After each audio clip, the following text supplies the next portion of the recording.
Welcome to the Bar of Ireland podcast. In this episode, we are happy to share with you a recent seminar organised by the European Judges Group for Mediation.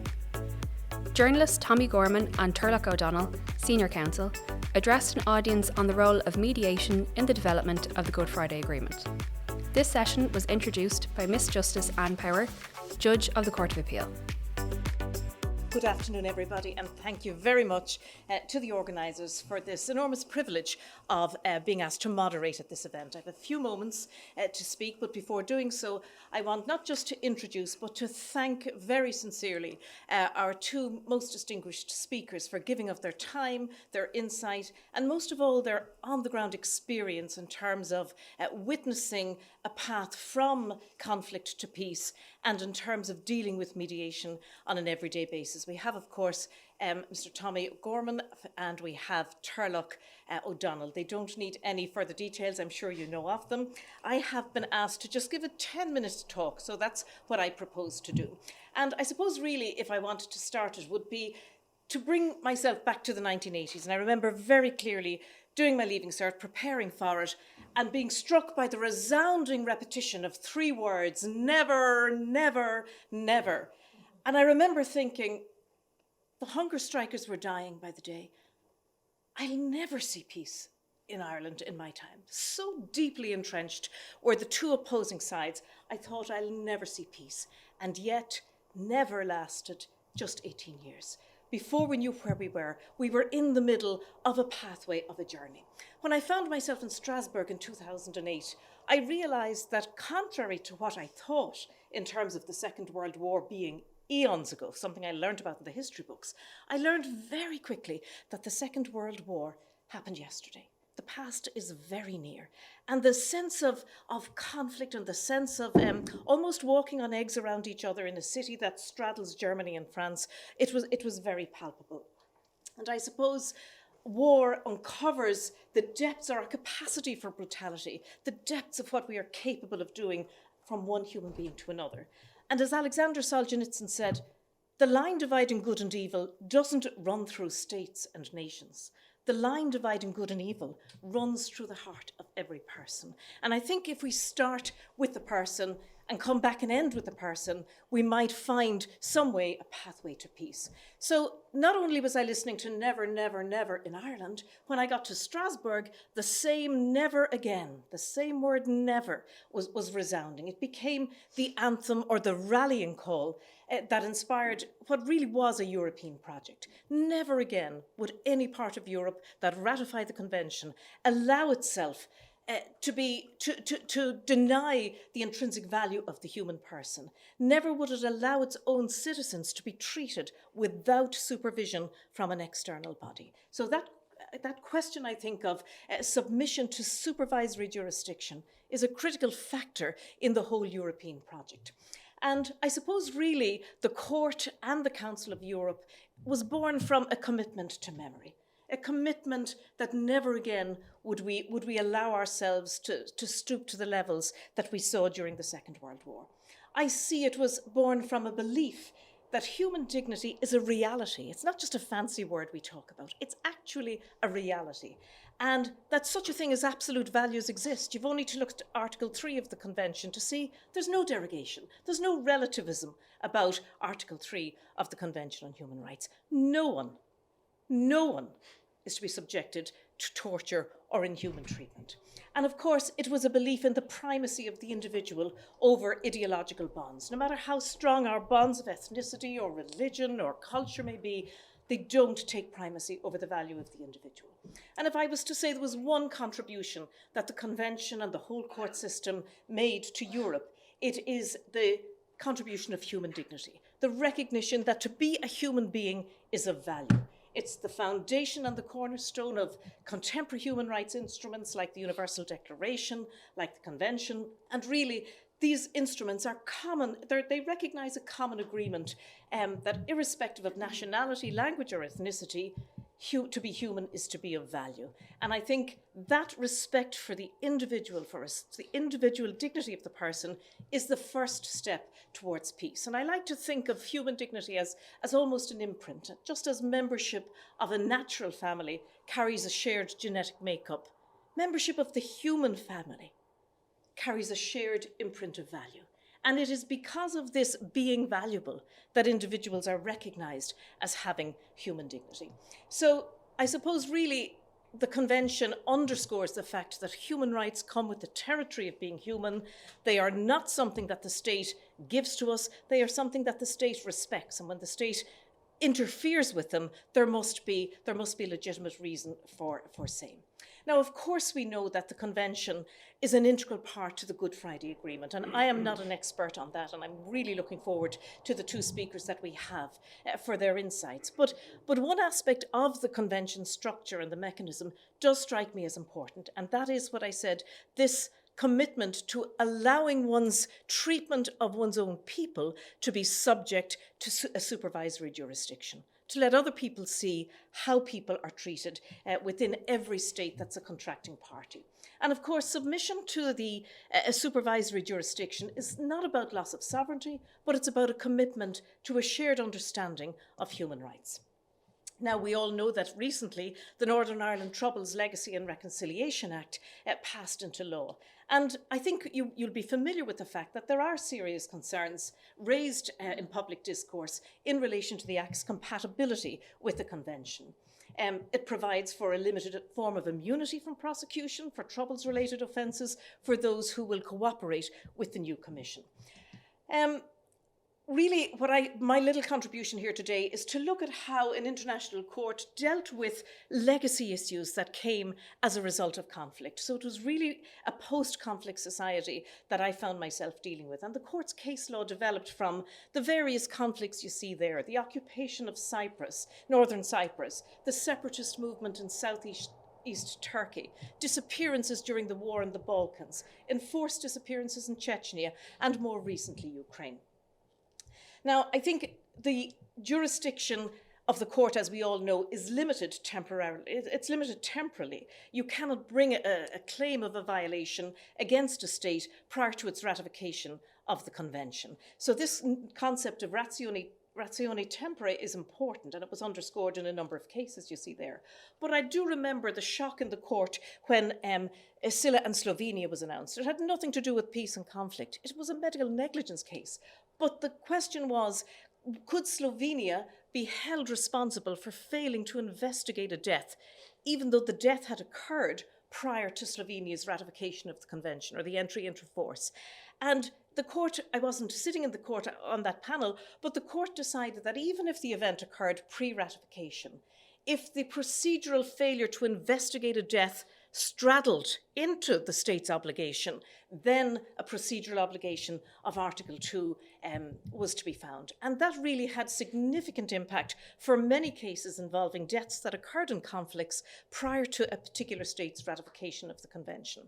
And the way the court, the test that the court deployed was that if there is a genuine connection between the triggering event and the entry into force of the Convention, that would be sufficient to give it jurisdiction to look at it. And even if there wasn't, or to examine the complaint, even if there wasn't this genuine connection, the court could apply what it called a Convention's values test to see if the state is really living up to an effective protection of human rights, and if significant disappearances or deaths are occurring without proper investigation, then that in itself would indicate a failure to live up to the state's commitments.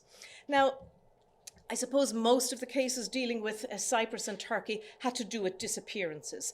And as you know, in the Rome Statute, the systemic practice of enforced disappearances, that's regarded as a crime against humanity. So once the procedural obligation to investigate comes into effect, it lasts for as long as the person has disappeared. And we know ourselves in our own jurisdiction, in our own country, the pain that disappearances can cause and the failure to identify bodies. We know too well what that pain can visit upon families. So a state who fails to investigate will be found guilty of a procedural violation. Applicants, however, may not sit on their laurels forever. If it becomes clear that the mechanism which the state has established to investigate a disappearance isn't working, then there's an obligation to move and to go to the court. Otherwise, you'll find yourself out of time.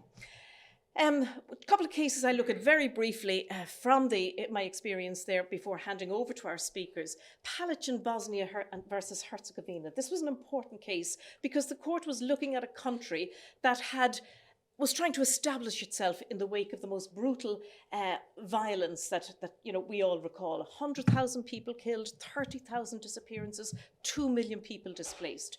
And Mrs. Palic was complaining about the fact that those who had disappeared her husband and ultimately killed him, that they had never been prosecuted. And the court looked at the structures in place in a post-conflict society, recognised that important choices have to be made when it comes to resources, saw that the power-sharing agreement established post-Dayton, that was a very fragile agreement, and ultimately found that where you have power-sharing agreements and people aren't talking to each other, that too kind of prevent a state from moving as quickly as it could. So it was satisfied that Mrs. Palic's husband had been found, an investigation had taken place, but the fact that the perpetrators were not actually prosecuted, the court found didn't constitute a violation because that was for objectively justifiable grounds and reasons in a post-conflict society. Another interesting case, this time to do with elections. These two gentlemen, they were one was a Roma, one was a Jew, and they were both prominent public figures in Sarajevo. Now, the constitution of Bosnia and Herzegovina recognized or made a distinction between constituent people, the Bosniaks, Croats and Serbs, and others. And Roma, Jews and other national minorities were in that category. And these two individuals were essentially prevented from putting themselves forward for election because of the system. And the court accepted that there was a fragile ceasefire in place, but nevertheless looked at the progress that had been made in the society. Bosnia and Herzegovina had been part of the UN Security Council. They had ratified agreements with the European Union. And essentially the court found, look, it's time to move on, and found a violation in that respect. There's a great dissenting opinion. I don't have time to read it for you, but essentially Judge Bonello says, what are we doing as a court? Messing with an agreement so hard won, so detailed in terms of its being hammered out. And here are we with one swoop of the pen saying, do something else, change the system. That's not working. And he asked a number of questions, including, are the rights of the two applicants to stand for election, are they so absolute and compelling as to nullify the peace, the security and the public order that had been established for the entire population? I can only urge you to go through it because I'm limited to 10 minutes. I'm not one of the speakers per se, but I really think it is important, and certainly when we're looking at our own society, questions might at least be asked about the wisdom of moving towards an international court if a piece is still very fragile, and certainly that opinion is worth reading. Now, the court has found various ways of making reparations for serious wrongs that have occurred, historic wrongs as it calls them. Compensation, limited though it is in the Strasbourg court to maybe €30,000 for a death or disappearance, is one way. The order of restitution of property, of course, general measures may be directed against a state, the payment of significant lump sums for the general benefit of victims in interstate cases. That was a really big step that the court took in 2014 in an interstate case between Cyprus and Turkey. And of course, the imposition of procedural obligations. The court is beginning to look at the right to truth, or recognise such a concept as the right to truth on the part of victims' families. There are cases emanating from the fall of Ceausescu in Romania and all that occurred there, where we see references to the rights of victims and to the rights of families to know what happened to their loved ones. The same right is recognised in a number of cases on the part of the public. Now, amnesties, I'll say very briefly, because also it's kind of possibly of interest to what we're talking about today.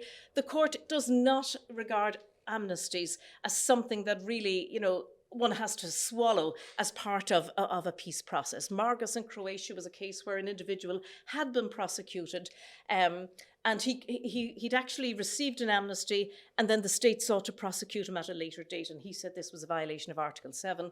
And the state recognises that, for the most part, there's a growing tendency in international law to see amnesties as unacceptable, particularly where you're dealing with gross violations such as those that occur in Article 2 and Article 3. My only concern, I suppose, having left Strasbourg and having watched what's happening around Europe and the turbulence that we're all so familiar with, is whether or not the whole European project will be looked upon in years to come as an experiment. The peace that we live with, the freedom of travel that we've had, we've all grown up with peace for the most part. Will that be something that we will look back and say, that was just a period of history, 100-year period of history, and then Europe broke up again? And I always urge young people when I'm talking to them not to take for granted the peace that they've experienced, the peace with which we live. And when you see minority groups being targeted, or you see, people being described as vermin or whatever, these are really loud warning signals to us that our democracy is at stake, and that's not something that we take for granted. I'll just end with a little quotation that I remember John Hume saying. He said, "I never saw myself in terms of being a leader. I simply wanted to help people." And I suppose each of us in our own way, each of us is a link in a chain. Each of us will leave here and go into lives, we'll go into and live our own lives, and we'll touch numerous people. And I just think to remember that the path to peace is about recognizing that every person I meet, irrespective of ethnicity, religion, identity, has human dignity, has the same tears I cry, the same love I feel, and that before we can start talking about the resolution of major conflict that we're witnessing today, we have to lower the temperature, sit down, maybe over kitchen dinner, and have conversations, because without conversations, without dialogue, we become so entrenched. So it is really a great pleasure to begin this conversation, and I know that the other two speakers share my wish that it really will become a conversation between us, a dialogue, albeit inspired by our two great speakers. So I'll hand the floor over in the first instance to Mr. Tommie Gorman. Thank you. We could spend the rest of the afternoon discussing some of the points there. I hope in the question and answer session maybe we'll get to that legacy bill, which is very interesting material indeed. In the lifetime of many of us on this island, a miracle happened. The awful killing, the bombing and the shooting stopped. The needless taking of life ended. That indeed is a miracle. For the growing numbers who were not born during the Troubles, think of how you felt last Thursday night and Friday morning. Those scenes here in Dublin produced a sense of sadness, of shame, of helplessness. That's how it once was on parts of this island. Not on a one-off basis, but almost as routine. When we think of Gaza this evening, we fear groups may be using the pause to retool and to prepare for the next round of killing and destruction. We had our Bloody Sundays, our Black Fridays, our Enniskillens, our Ballykellys, our Kingsmills, our Murder Triangle, our Dublin and Monaghan bombings. For decades, people were going to bed, dreaming about how they might kill their neighbours.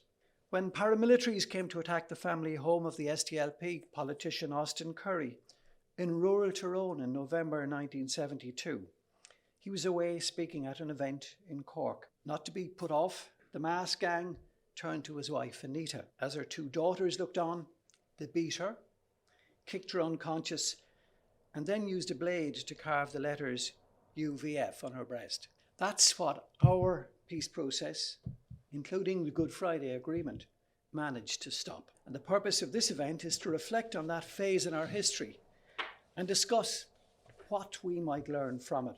One concept worth considering is that for a peace process to have a chance of success, the main parties in the dispute must be willing to explore if there's a better option to conflict and violence. It helps. Indeed, it's probably essential if they believe they can be a participant in that search for the better way and a beneficiary of what emerges.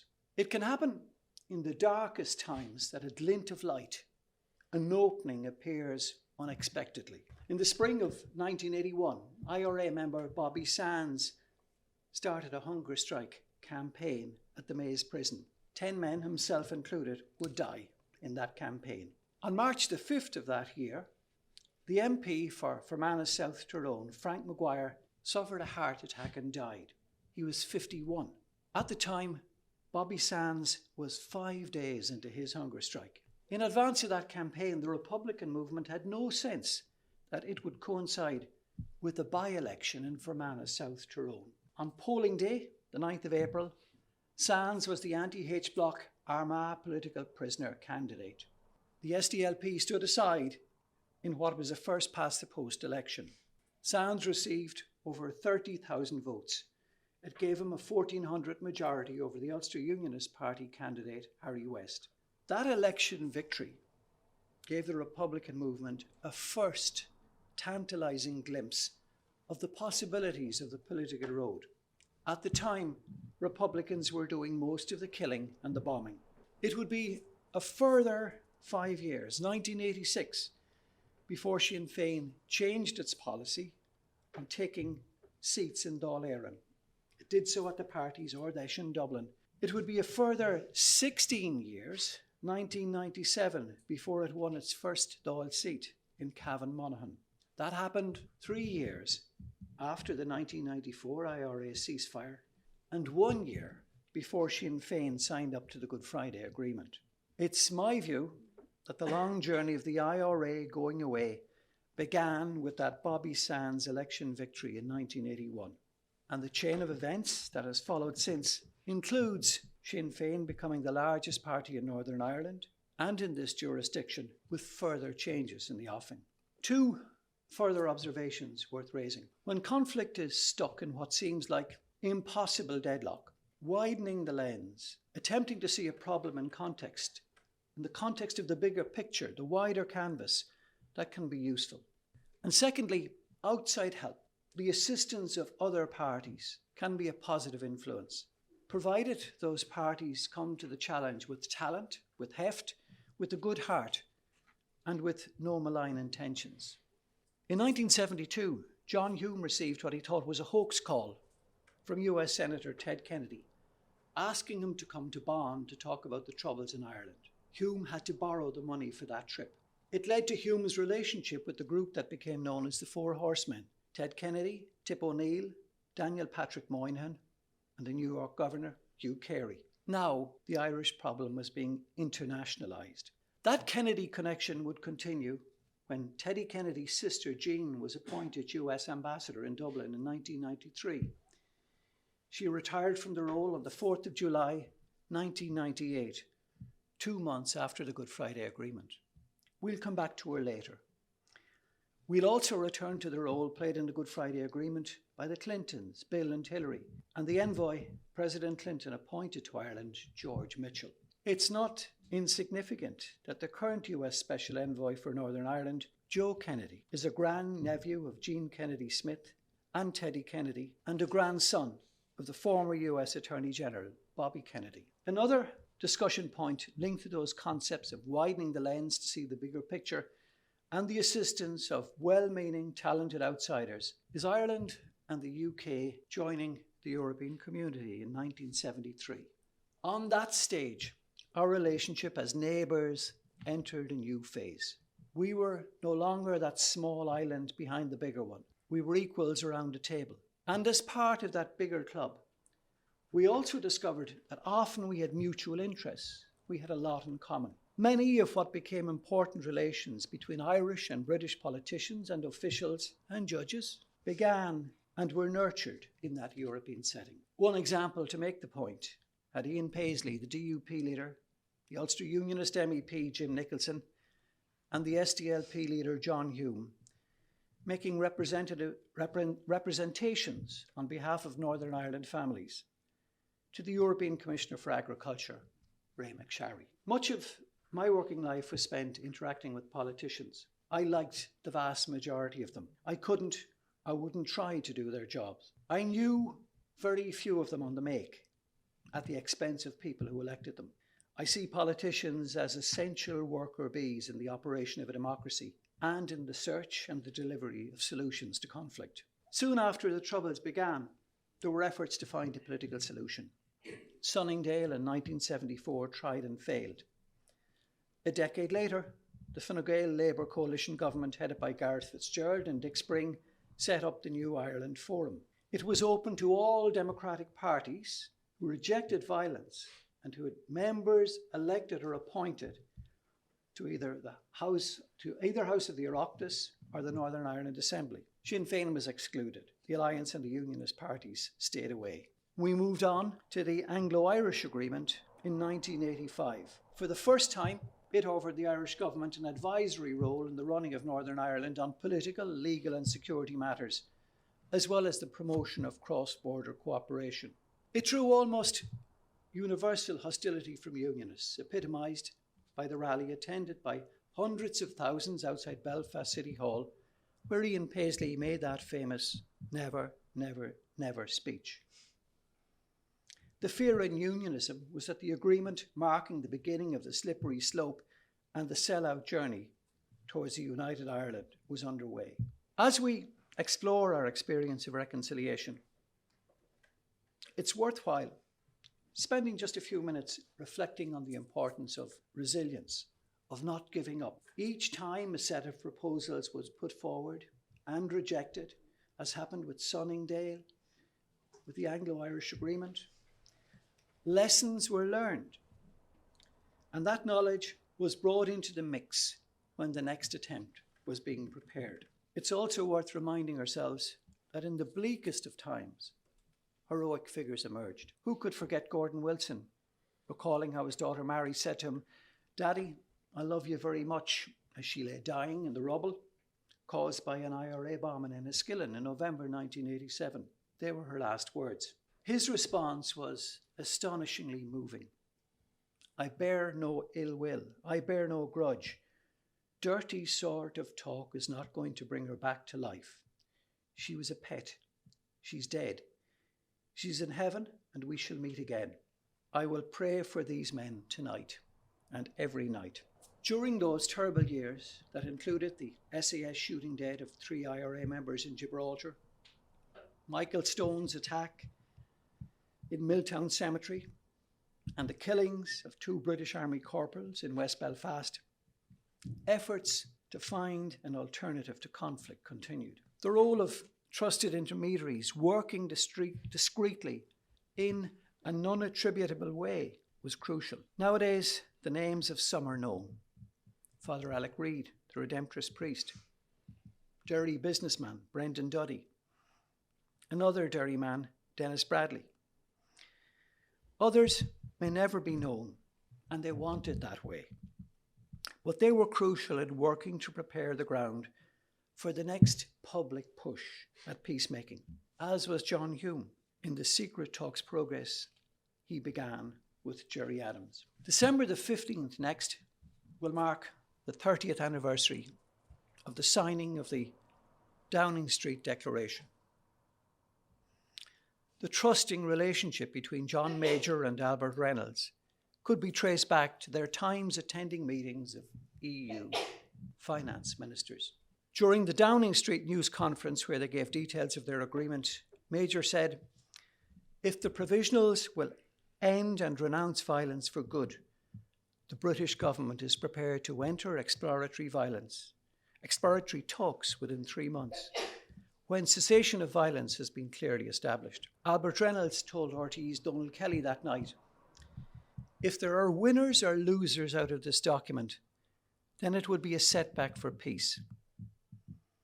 What we have set out to do is to create that balance that neither community can feel under threat or coercion in future, that both communities realise that their democratic rights are being upheld and that they can pursue their own political objectives in a democratic way." As Taoiseach, Reynolds really believed that the circumstances could be created for the IRA to end its campaign of armed struggle. He was not afraid to hold discussions with loyalist paramilitaries. It's worth remembering that Section 31, prohibiting broadcast interviews with members of proscribed organisations, was let lapse by the Irish government the following month, January 1994, by the then Minister for Arts, Culture and the Gaeltacht, Michael D. Higgins.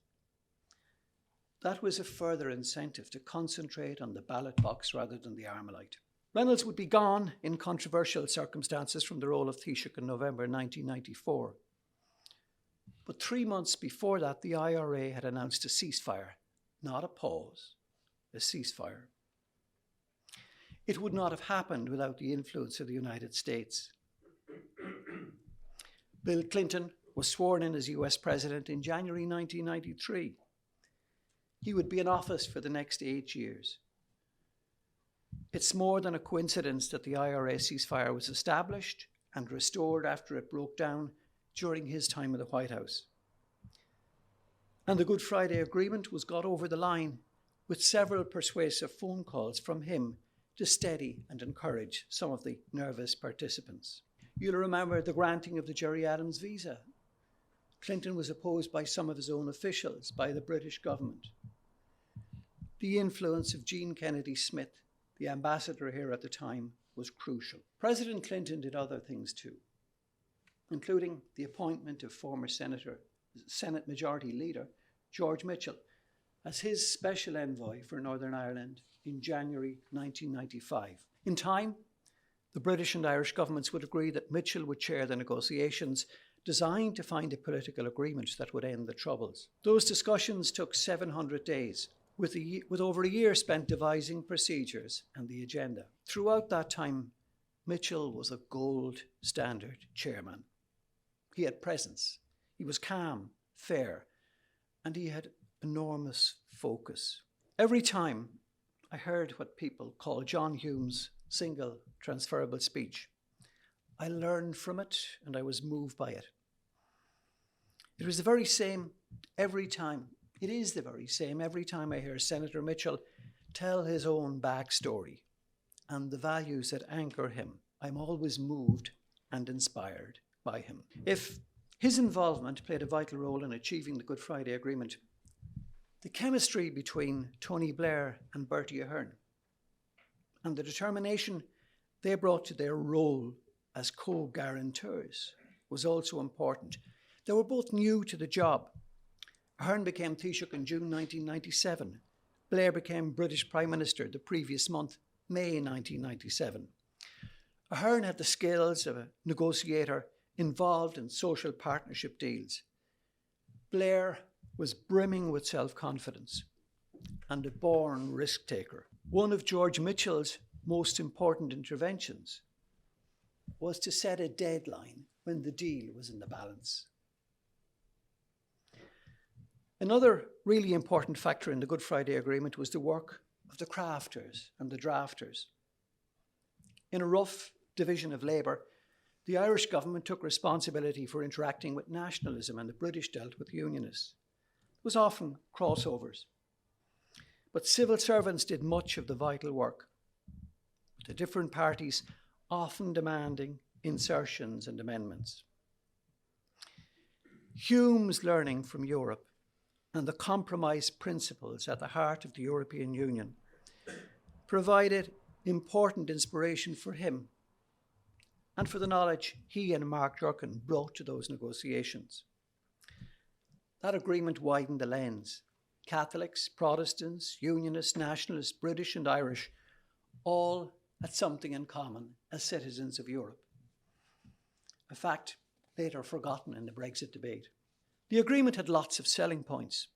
In ways, it was a late show, one for everyone in the audience.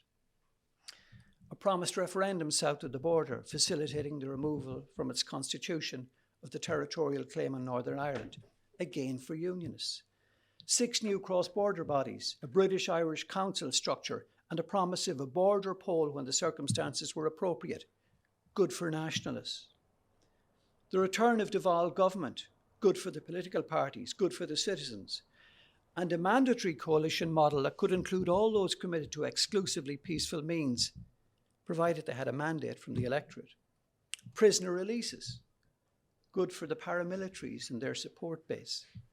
Significant funding, EU peace programmes, the International Fund for Ireland. Just as Mitchell set a deadline on Good Friday, the decision to hold a referendum on each side of the border on May the 22nd, 6 weeks after the agreement, was also smart. 71% of those who voted in Northern Ireland said yes. Here the yes vote was 94.4%.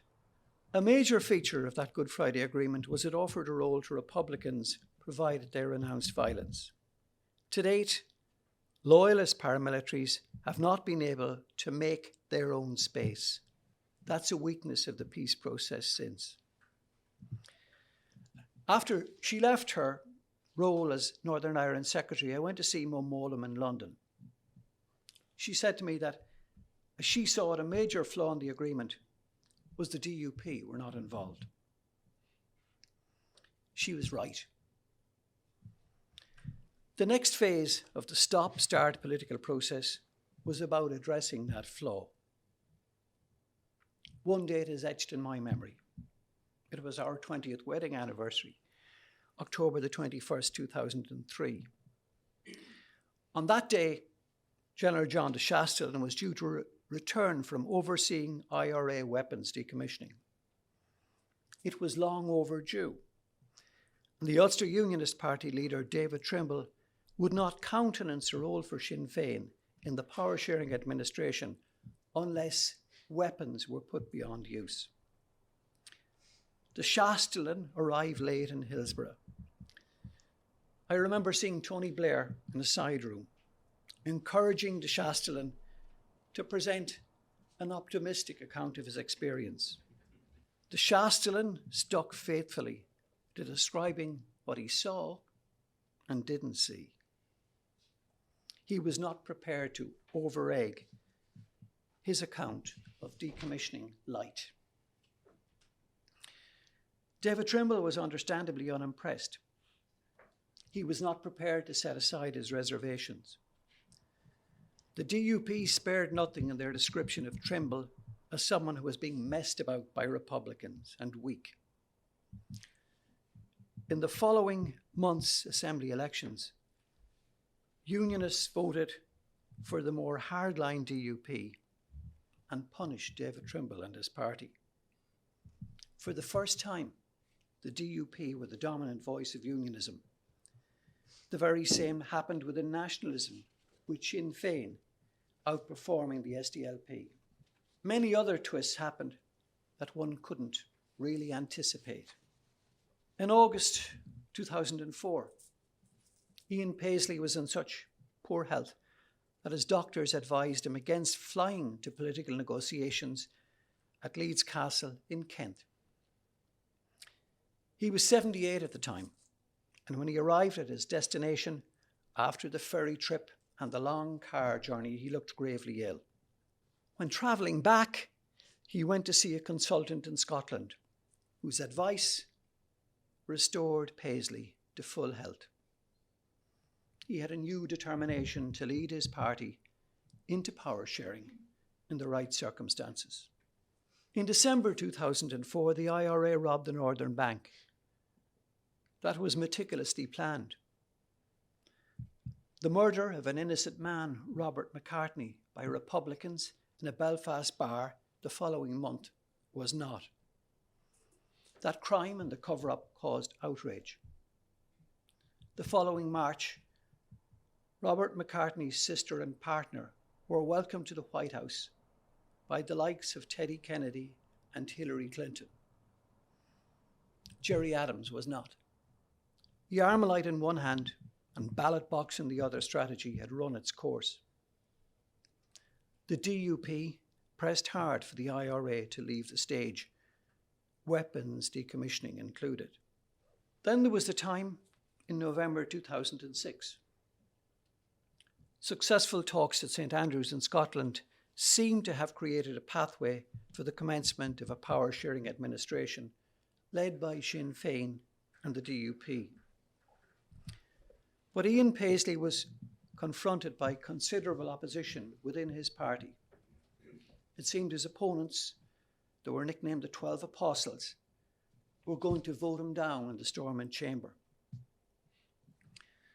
Before the formal business could begin, a major security breach took place at the lobby of Stormont's Great Hall. Michael Stone, a loyalist paramilitary, once convicted of killing 3 mourners at a Republican funeral in West Belfast, but now out on licence under the Good Friday Agreement, arrived in search of Gerry Adams and Martin McGuinness. In a bag, he had 8 viable explosive devices. Business in the chamber was immediately halted and the building was cleared. The interruption gave Paisley and his strategist Peter Robinson time to regroup, and they quashed the threatened revolt. Michael Stone had a role in saving the peace process. The following May, Ian Paisley and Martin McGuinness walked down the marble steps, accompanied by Bertie Ahern and Tony Blair, and an administration featuring parties from the extremes was underway.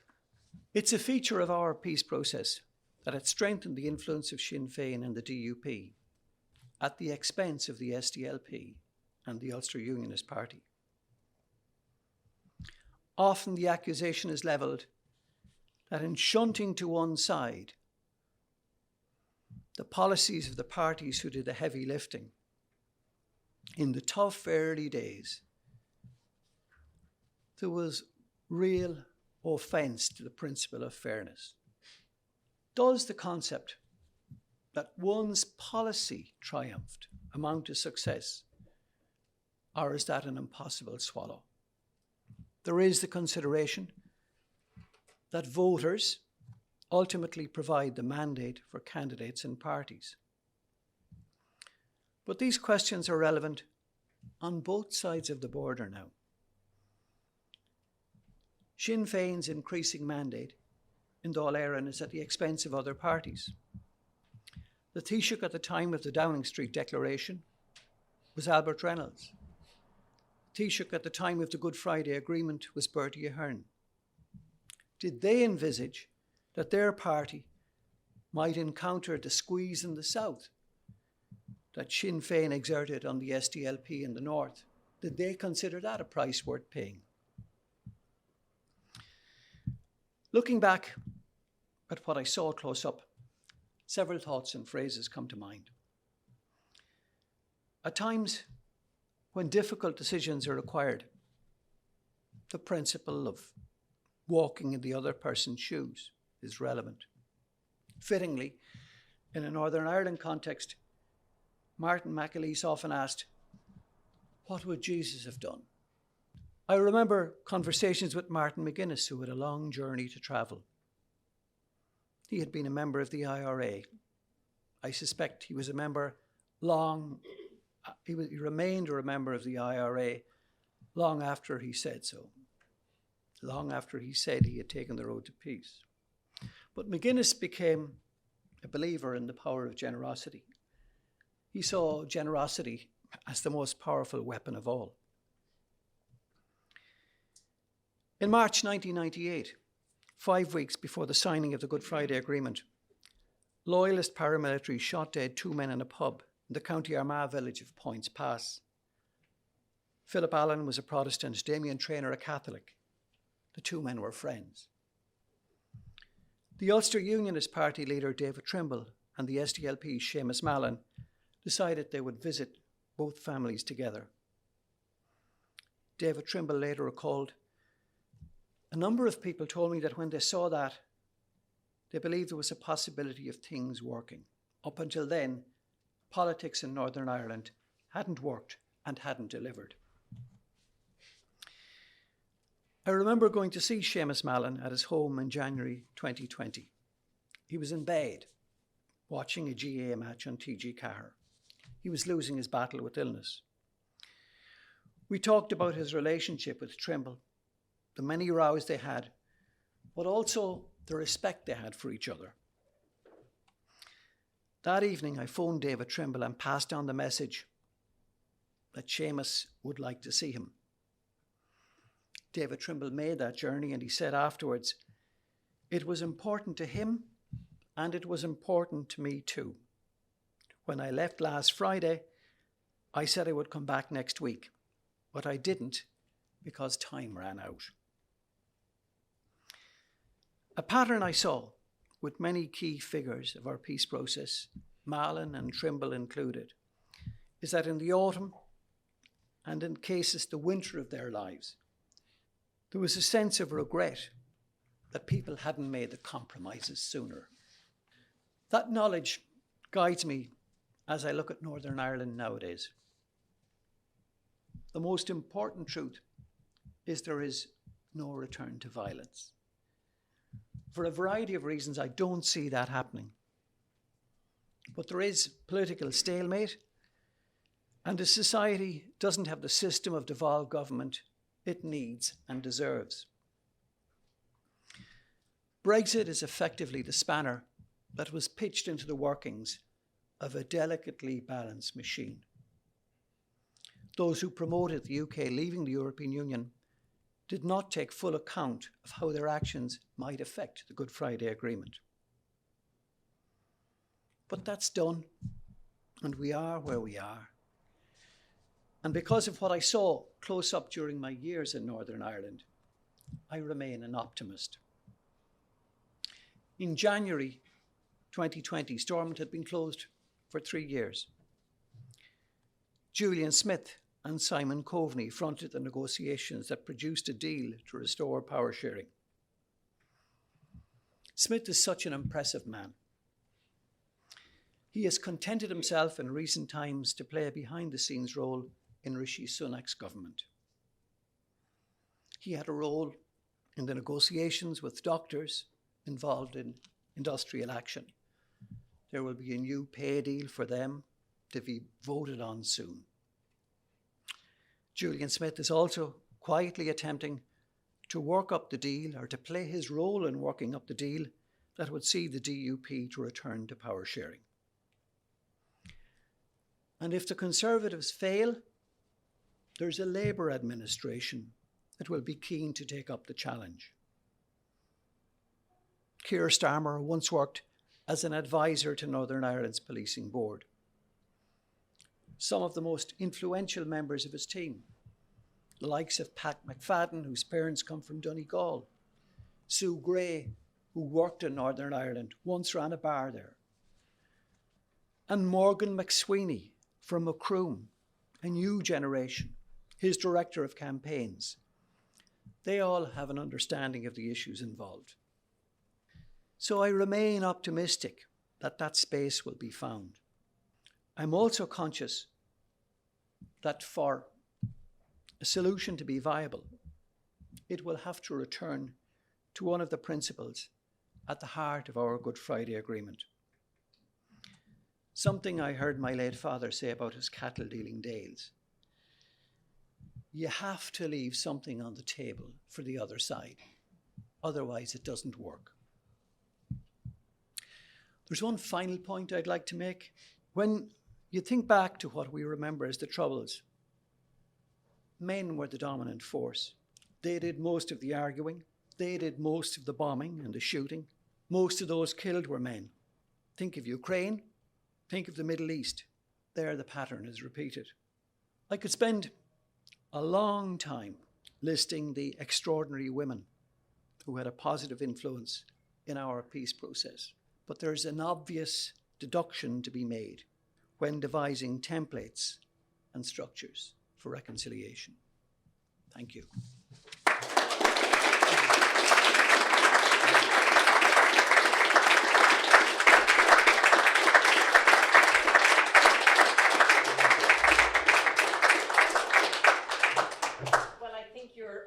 Well, I would really like to thank Judge Power for her words and for giving that European overview. And I would like to thank Tommie Gorman first for his reporting all down the years to us about what was happening through the years. And then for reminding us tonight of events that we have forgotten. I had forgotten about Anita Curry, and I'm grateful to be reminded of a wonderful and a very courageous woman. And I remembered again Senator Gordon Wilson and his words. I heard him speak those words on RTE radio just after the death of his daughter. I was going to court in Trimmer Kells, I heard him speak, and I had to pull the car in off the road. So when we talk about legacy and when we talk about memory, it's important to have been reminded how much we have forgotten of those terrible years. And also to remember that we don't have entire peace in the north, and that some people have suffered very greatly since the peace process. It's a fragile process, and it has to be nurtured. I wanted to talk about the peace process from the point of view of conflict resolution principles, with the idea that mediators could learn something from the Irish peace process. But I think it's actually fairer to say that we all can learn something from the Irish peace process. We all negotiate every day of our lives. We all communicate. And these lessons that derive from the peace process, I believe, are important to us all. We're all negotiators. The starting point for me is the Harvard program on negotiation and a book called Getting to Yes. I prepared a paper and the references are in it, and I'd be happy to give that to whoever wishes after this is over. And it's also understood by us, Tommie and Judge Power and myself, that this is a dialogue. And if we're to talk about dialogue, your voices are most important. So I hope to truncate my paper a little bit in the hope that will encourage all of you to contribute to this, because we will learn as much as we will hopefully try to enlighten.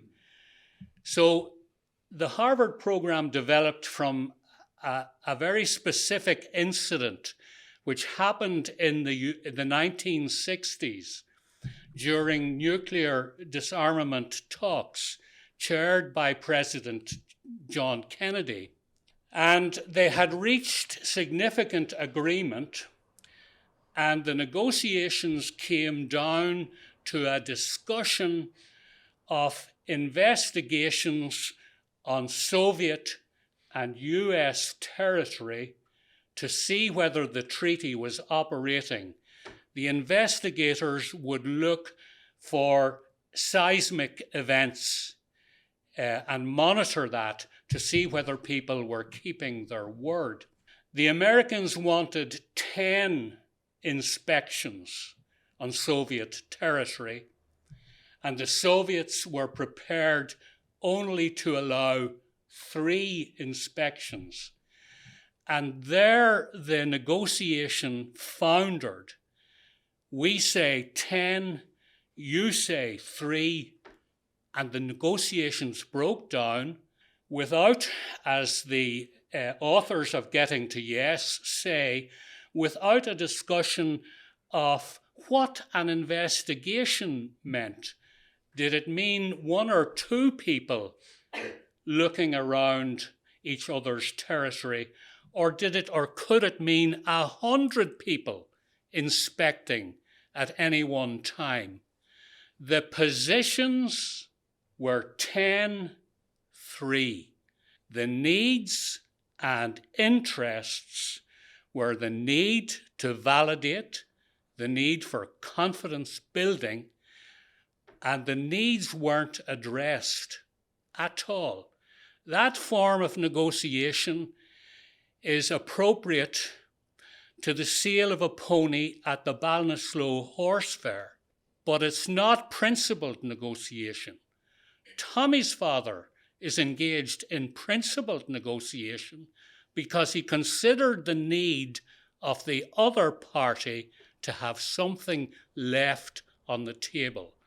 So we have to move in a peace process or in a mediation or in a discussion with your loved ones. You have to move from positions to what do you need, what is in your interests, please tell me. I understand the position, but now please tell me, what do you need? Very quickly, the method, therefore the principle, the idea, the fundamental idea coming from Harvard is always try to move from the position, respect it, but move to needs and interests. And the method, they say, is to fourfold. Separate people from the problem, focus on interests, not positions, as I've already said, invent options for mutual gain, make the problem bigger or make the issue bigger so that we can all gain, and insist on using objective criteria. In a nutshell, fairness. But it could be according to a treaty, but it has to be an objective criteria. What's the opposite of that? I want you to do this, and you must do it. That's force, it's subjective, and it's useless. So it seems to me that running through all the negotiations which resulted in the miracle of the Good Friday Agreement, as Tommie has described it, and with which I earnestly agree, it seems that there was the recognition of positions. Classic statements of position in the northern conflict are things like, I am a unionist, I am a Republican, I am a loyalist, I am a nationalist. I am nothing of those things. These are statements of positions. Other statements of positions are, my flag is the tricolour, or my flag is the Union flag. Are these positions to be ignored? Absolutely not. They must be respected, but you must recognize that they are statements of position, not statements of need or interest. They really tell you very little about the human being labelled in this way, self-labelled in this way. In the end, I think we want to know about a person not so much what their position is, how they self-describe. I think we want to know whether you can tell the truth, whether you're kind-hearted, whether you can keep your word. So labels and positions sometimes confuse. They don't tell us enough. Now, the work of Senator Mitchell involved 10 parties and 2 sovereign governments. And running right through the Good Friday Agreement is the recognition of position, but then the thorough, painstaking analysis and agreement on needs and interests. So here is the recognition from the Good Friday Agreement of position. And I'm quoting, the reference is in my paper.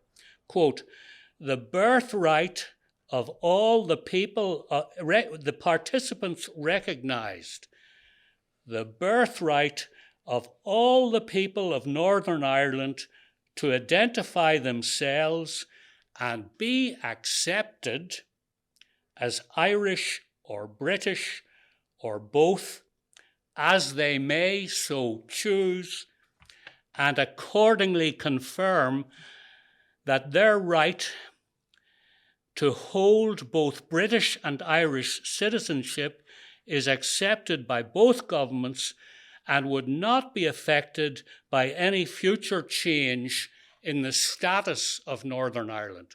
And that's the powerful and, for me, really liberating statement of positions in the Good Friday Agreement. You can be Irish, Gaelic, but you can recognise the right of someone to be British and to remain British. And you can accept that and accept people for what they are and how they identify, and know that they will accept you for how you are and how you identify. So positions are important, but the moving beyond them, they don't really help conflict resolution, and they can't be negotiated.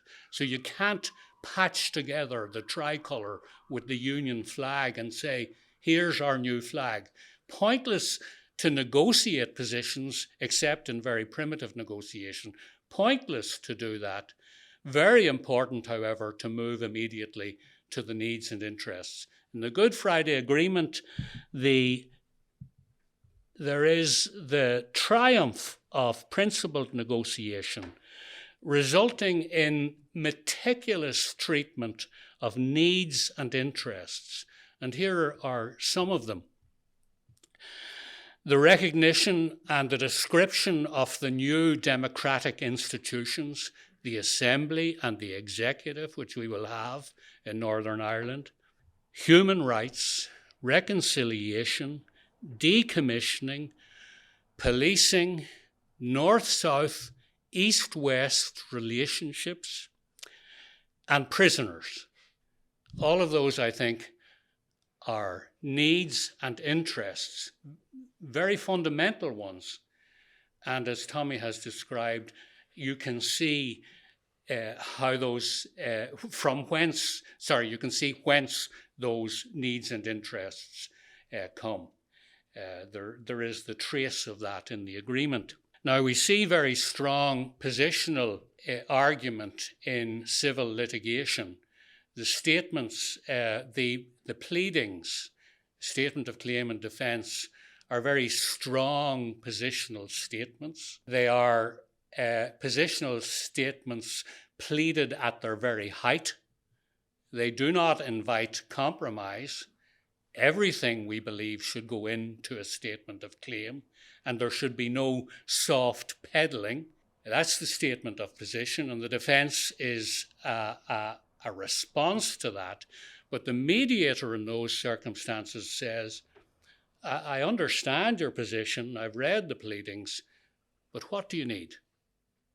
What do you say is in your interest? What's really in your interest? That, I think, is the great lesson, the great confirmation of the Harvard theory that we can see right throughout the peace process.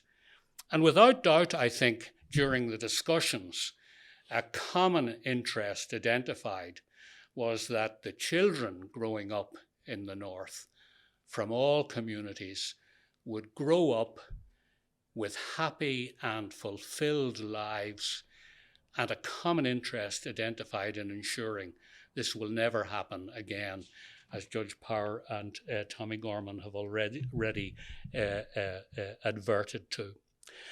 So George Mitchell gave an interview in the Harvard Business Review. There's a reference to that in the paper.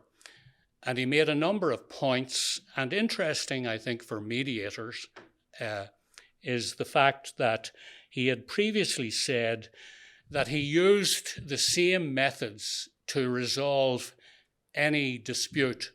So Senator Mitchell was an experienced mediator as he arrived in Northern Ireland to commence the task of conflict resolution there. And he said the principles are the same. And I believe that. I think the principles of principled negotiation, mediation, which is merely the management, facilitation of negotiation, and restorative justice processes, which again are the management of negotiation or communication between parties in the criminal sphere. They all are the same. They all come from the same thinking. He said you needed to have a level of knowledge about the conflict. He read widely into the conflict. He read all the books he could find. He read dozens of books in the conflict in Ireland and also in relation to the Middle East, where he'd also worked in peace building. He had therefore acquired a knowledge of the past, preparation, and a knowledge of where the conflict comes from are important in mediation and conflict resolution. The difficulty with the past, knowing about it is one thing. Asking people to go back and look at the past is difficult. In the civil system, in ordinary litigation, the mediator is inviting people, first of all, to look to the future and shape a better future. And that involves a different mindset. You're not looking back with a view to finding fault. You're looking forward. So knowledge of the past is important, but the first rule, I think, in conflict resolution of any type is to engage in thinking about the future and to know that it is you yourself who will shape that future with your opposites. The past is a difficult place in any form of conflict. The past, as William Faulkner said, is not dead. It's not even past. And I think we all can resonate with that idea. It's close to us. It's somehow here. It's not there. It's difficult to deal with. That's why I think we have been successful in looking towards the future, which is what the Good Friday Agreement shaped for us, and not so successful in dealing with the past. It's a difficult place to be. And of course, it informs the present. It brings pain to the present when recalled. Secondly, Senator Mitchell said people needed to own the resolution of the conflict. True in all forms of conflict resolution. The intermediary, the mediator, or the person like Senator Mitchell negotiating big conflict, the mediator must make it clear that it is the parties themselves who own the process. Conflict resolution is a horizontal process. It is like the mehel. There is no boss in conflict resolution. People bring things to the table. The Ulster Scots word for mehel is beautiful. It's neighbouring. This idea of neighbouring or mehel, no boss, but people gathering around the solution, that's terribly important. And when Senator Mitchell arrived here in the North, he said, I come with no Clinton plan, no Mitchell plan, no American plan. You must resolve this for yourselves. He said also that you need reserves of patience and perseverance, and that ties in with what Tommie Gorman has said also about resilience. In any conflict situation, those qualities are required. You can't take, Senator Mitchell said, even the 10th answer. No, you must continue on with the process. You must get, Senator Mitchell said, the best possible understanding of the bottom line. Here again, we're talking about needs and interests. And now you're making a slight distinction here, and you're saying, I hear now your needs and interests. Now, what are the fundamental needs and interests? And he says that from his experience as a commercial mediator, he found it really surprising that people, when they were asked a question like that, didn't know what their needs and interests were. How can that be? Negotiating, as I imagine, or mediating, as I imagine Senator Mitchell was doing in private practice with huge corporations in the United States, wonderfully equipped, hugely, I imagine, analytical. Why is it such a surprise, as I myself have experienced in mediation, when you say to people, no, I've got the position, And I do understand a bit about your needs and positions now, but what do you really need? What are the basic needs now? Drilling down, that hard questioning. And people sometimes look at you bewildered. Senator Mitchell wondered about that. I wonder about that, would welcome your ideas on that. But one of the things I think leading to that sort of surprised reaction is that conflict in a strange way, paradoxically is quite soothing at one level. If there are people here who have never lost their temper, they won't understand this point. But when you are dealing with positions, when you finally lose your temper, the world is a very simple place. You're either a Catholic or a Protestant or a bad neighbour or a good neighbour. You're right into it. It's wonderfully liberating. You don't have to consider any subtlety, any nuance, any complexity, anything else that's going on. Of course, that liberating moment leads usually to chaos and damage. So I think people get locked in positions. I think it is obsessional. I'm a Republican. I'm a loyalist. That's enough. I don't have to think anymore about it. When, of course, I believe you have to think an awful lot more about it. He deadlined the talks, as Tommie has explained. That was a courageous move. The process took in all, according to Senator Mitchell, 5 years. The talks took the length of time Tommie has described, but he was involved for 5 years. At a certain stage, he made the call. That requires judgment and courage, but all talking at some stage does have to come to an end, and all processes ultimately have to be called. But I think Tommie would confirm it was a close call. This was not an easy situation for the senator or for anyone else. He was asked in the interview that I've referred to, how, with warring factions, how do you start a dialogue?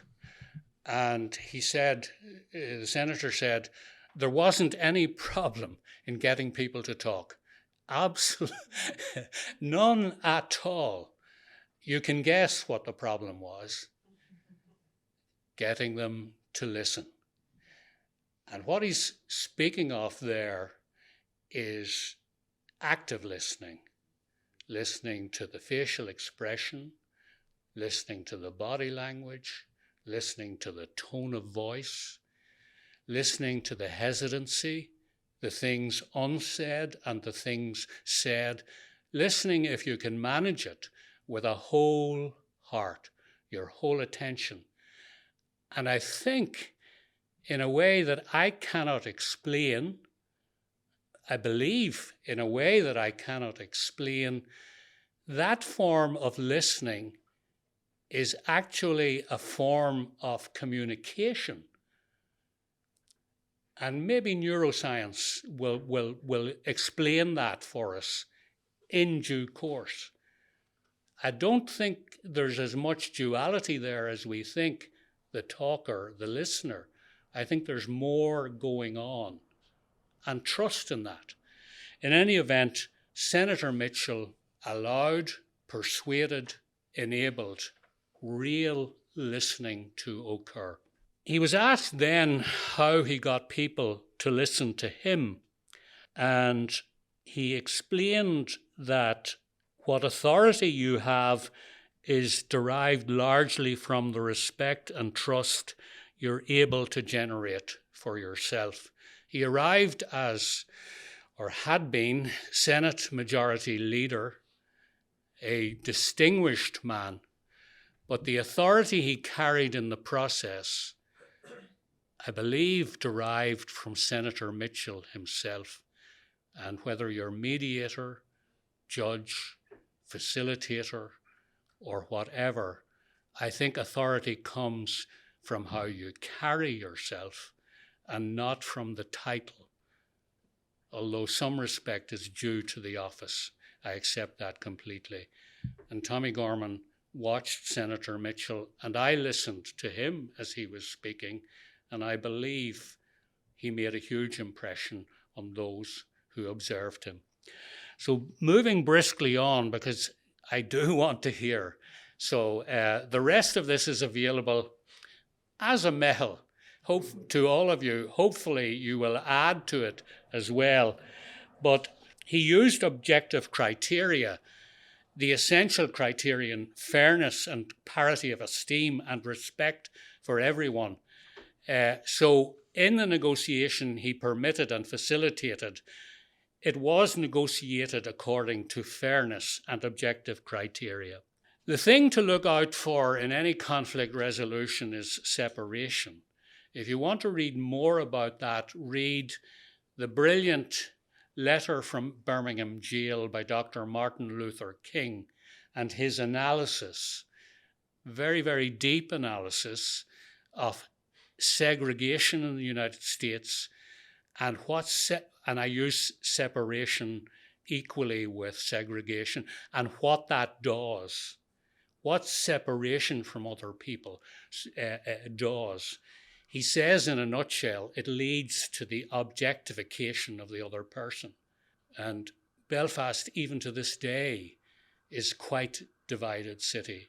And even to this day, there is a wall between the Shankill and the Falls, with people who are the salt of the earth on both sides. So the task of mediator is to end separation. Father Reid was a hero of the peace process. You've heard Tommie refer to him. I want to quote something he said in the context of the Basque-Spanish conflict, and immediately want to add that some people in Spain don't accept that designation and don't like the equality of that phrase. So that's something you must always be careful about. But he was obviously asked in the movie, what's the moment in a conflict resolution process where something happens? Or how do things happen?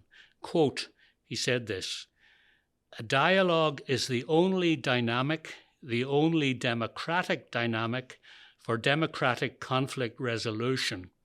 You know that there is something in your enemy's opponent's position which is true, because that's where you can link in. If he or she says something which is true, you say, okay, that's true. I agree with that. And then you have the beginning of a relationship and you have the beginning of an agreement. The reference is in the paper. You can see that for yourselves. Dynamic, he says, truth driving the dynamic. So it's energy being driven by the hearing and telling of the truth, that something is unlocked. And he was a Redemptorist priest. And in a later documentary, his colleague, Father Jerry Reynolds, said Alec believed that dialogue, if facilitated, created the space for God to work. You may not accept that, or you may accept that, but he's talking about energy which cannot be destroyed, which carries through on and on. And that energy is identified by Tommie Gorman when he talked about the learnings and picking up on those learnings right throughout the course of the conflict. So conflict resolution is energy, and truth fuels it. I refer also to Judge Albie Sachs, if any of a former judge of the South African Constitutional Court, himself a victim of terrible violence, a man who allowed his assailant into the restorative process. But I heard him speak in Dublin, and I know that decision, the way he described it, couldn't have been an easy decision for him, but he made it. He had been bombed. His car, he was bombed by the South African security forces, his car, and he suffered very serious injuries.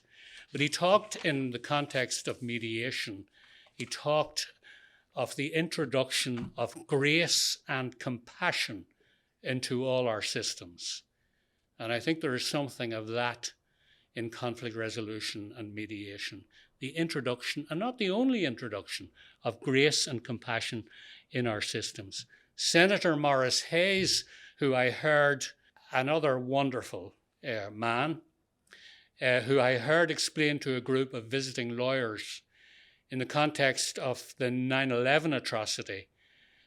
One of the learnings from the peace process in Northern Ireland is that all those groups that you see, all those groups on the other side, always remember that they're made up of people with disparate views.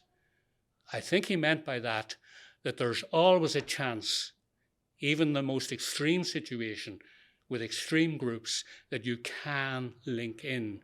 They're not operating as a one-minded group. They contain different and disparate views.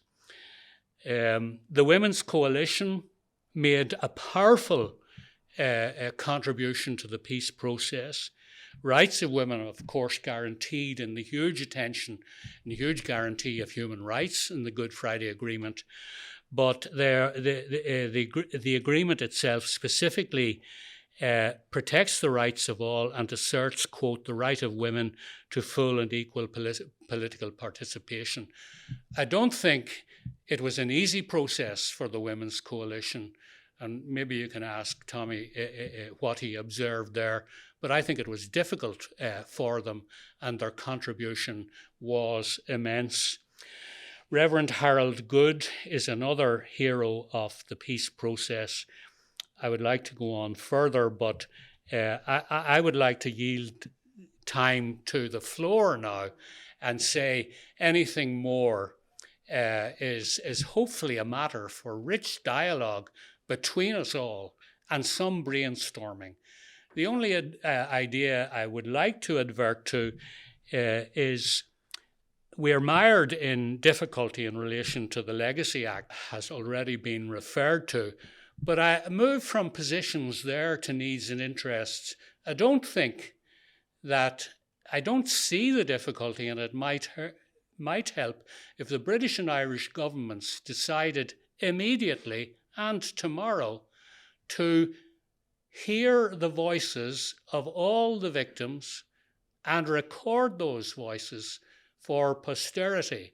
And that's an idea that isn't only my own, and I'm happy to see Michael Lynn here as well and acknowledge his contribution to that idea. I don't see the difficulty with that. And the victim's voice has not been heard in the way it should be heard and recorded. So that's an idea I have.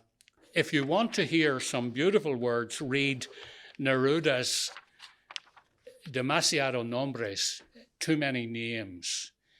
And that really encapsulates, I hope, everything that I was trying to say, and tells us that there is something really profound going on in conflict resolution.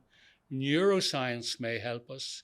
Artists and poets and documentary makers undoubtedly will help us in this. The prose view, I don't think is as helpful as the poetic view. And in all the mystic traditions of the great world religions, I think there's something of an understanding of what goes on when people meet to resolve problems. Thank you very much.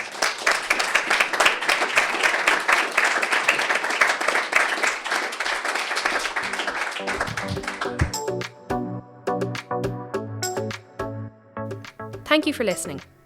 For more from the Bar of Ireland, please visit lawlibrary.ie.